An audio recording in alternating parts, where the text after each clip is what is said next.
Hello everyone, Salty here with another StarCraft cast, and this is a 4v4. This is a pretty long game, but it's a whole lot of fun to watch, and I'm just gonna fill all the empty spots in with little tips and tricks to hopefully help you out when the game goes live.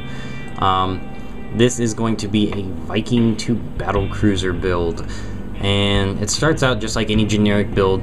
Get 10 SCVs, build a supply depot, and then a barracks. From there, if you've watched any of my other videos, you can tell it's really easy to transition into whatever you need to, but almost every single Terran build will start out this way, at least in a high economy game or any kind of big map. If it's a real small map, you might do something different or weird. So, tips and tricks, where to start?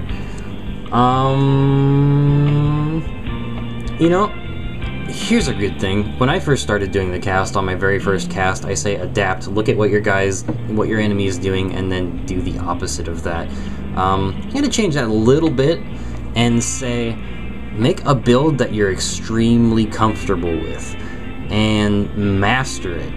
If you love Marines, then make a build with Marines and Medivacs, or Marines and Marauders with Stimpaks. Make 2 or 3 builds that you're really good at and can counter most anything, and then use those builds and just tweak them a little bit to deal with different things. If you see Marines and he goes tech, you probably want to get Marauders so that you have that bonus to armored units.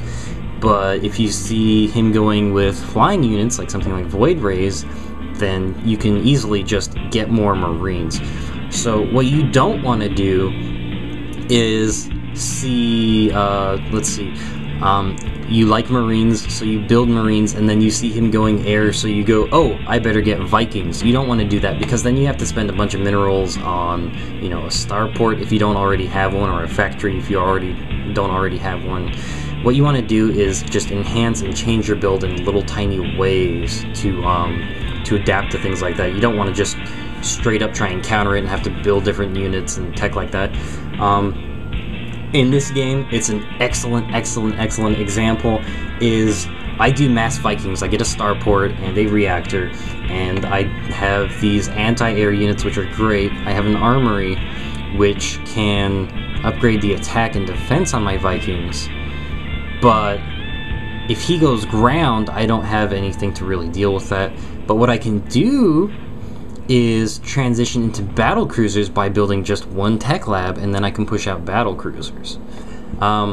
You see little Zerglings going right here. So going from Vikings to battlecruisers is extremely easy. I keep all of my upgrades. I don't have to build anything extra except 1 tech lab, and that's not too big of a deal. Held off that Zerg rush extremely easily because SCVs and workers in this game are a lot stronger than they were in StarCraft 1 and Brood War. You can actually hold off little tiny attacks like that pretty easily. So I see he's going Zerglings. I switch out these 2 buildings, right? Well, I don't switch him out, actually. I'll explain this. He got through my base. I had a little hole in my base, so instead of dropping something on this reactor, I'm just gonna leave it empty for now and move these buildings so I have a perfect wall off now. Let's see. Swapping buildings is a beautiful thing. In this game, it's a little weird, but check this out. You can build your barracks, then you can go straight into a factory, and as soon as your factory finishes, you can go straight into that starport. But instead of waiting for your starport to finish and then building a reactor, which takes forever, you can build the reactor on the factory and then swap it out. So just learning little things like swapping out building attachments from one to another is a great thing. Building placement is real big in this game. You see I pushed this factory down really close to this barracks, so it's still walled off even though I don't have room for any kind of attachments. And so now I have a medevac and a Viking on the way. Let's see, other things that screw me up. Pushing. Don't get greedy if you're ahead. If you hold off an attack, don't just run into the enemy's base and, brainlessly bash your head against the keyboard. If you're gonna push, ask yourself why. A lot of games are lost when people become overconfident and you know, run straight into a wall off or don't take the time to macro up their economy. If you're ahead, make a bigger army, scout, and expand. That's really what you want to do. First Viking going out. Exciting. Let's see. Unorthodox tactics can really pay off. Let's see. Thors are a great, really heavy unit. If you see those, you're usually going to get something small and fast to deal with them. But if you have a medevac, you can pick up a Thor and drop it in the mineral line. Something that's really unorthodox, and you'll see that a lot in pro games. Banelings with burrow. Nobody ever really expects that, even though tons of people do it. If you have banelings and you research burrow, you can just drop them on the map and they become a little mobile minefield. You can pop them up and destroy an entire army. Let's see, other unorthodox strategies that I have actually done and worked really well. Phoenixes. If you're a Protoss and you do mass Phoenix, they are really, really cheap and extremely light units, but if you have a bunch of them, you know, everybody sees Phoenix and goes, oh, those are anti-air. But they have a thing called Graviton Beam, which will pick up ground units, and you can see this in my 3-part, I think it's a Protoss versus Zerg game. They can pick up ground units, and those ground units are basically in stasis. They can be demolished by Phoenixes. Ghosts with nukes are always beautiful things. The Infestors, you can fungal growth and mind control. The Ravens point defense drone stops any kind of ranged attacks. Mothership Vortex, there's all kinds of crazy units and really unique abilities.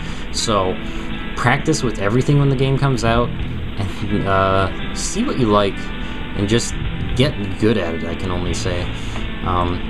Like this really unorthodox thing with Vikings here.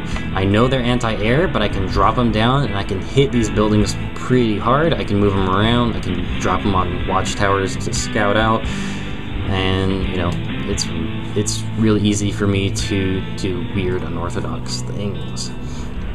And look at that, still pumping in Vikings. Another great thing you can do on this map is, and that's another thing about unorthodox, is just mess around with the maps and see what you can do. This rush distance from one base to the other is extremely short. It's not even, you can almost see both bases on the same screen here. So if you have some kind of flying unit, it's really easy to fly over here, smack something, and then just fly back and be safe. What else do we got? Optimize your build. If you love Mutalisks, that's great. They're a really fun unit to play with, especially mass mutas. Ooh, look at that big old fight going on.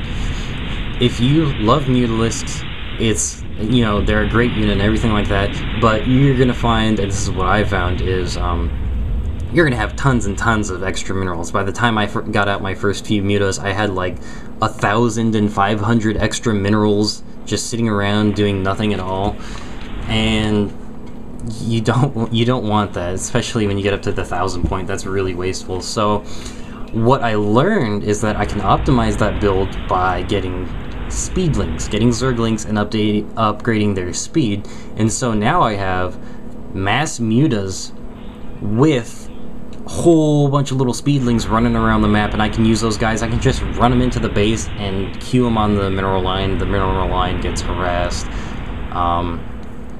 So if you do a build like that, it's really important to see what you can do. If you like mass zealots or mass stalkers, you'll probably end up with a whole bunch of gas if you're on 2 assimilators. So you can get a whole bunch of sentries to go in there, and now you have a bunch of shielded stalkers and shielded zealots, and even force field to push back some of the heavier units.